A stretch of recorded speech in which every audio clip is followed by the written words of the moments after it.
Good morning, my dear brothers and sisters. We've heard today the commissioning of Jesus to the 12. And it seems that Jesus is giving them, or Jesus gave them some qualities, or some reminders on how will they make such mission fruitful or successful.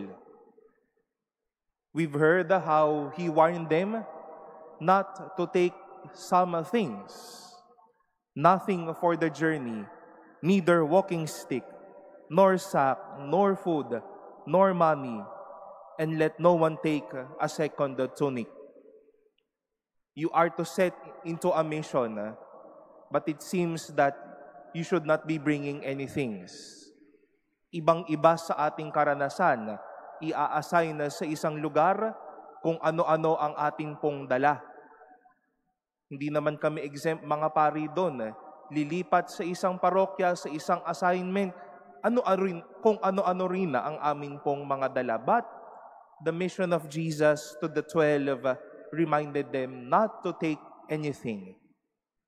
But before He said this, St. Luke narrated, He summoned the 12 and gave them power and authority over all demons and to cure diseases.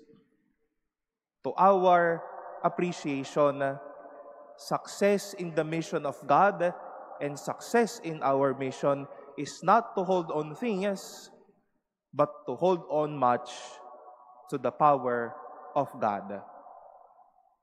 Kung nais po nating maging matagumpay, sagampanin po natin hindi sa bagay ang hawak, kundi sa Diyos ang kapit. This was the prayer and the realization of Ezra in our first reading. He noticed and he realized the many wickedness, the many shame, the many confounded his own sorrow to his own experience in life. But then, towards the end, he also realized how God has brightened his eyes, how God has lifted them up, and how God has consoled them.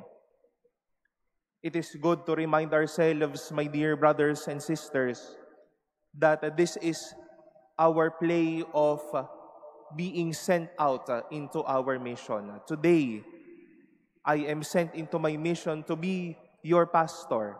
You are here, later on, sent to your mission, to your office, to your families, to your communities later on.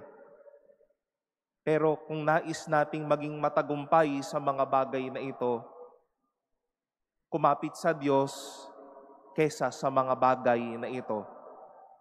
Madami po kasing nais maging matagumpay sa kanilang misyon, pero ang lakas ng kapit sa mga bagay na hindi naman dapat dalhin.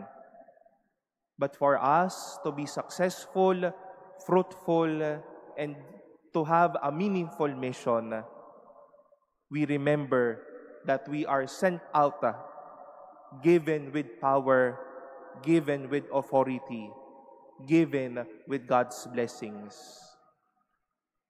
For us to be successful, let us not hold on to many things that are unnecessary, but hold on to God, who will make such mission, your mission as well, fruitful, meaningful, and faithful.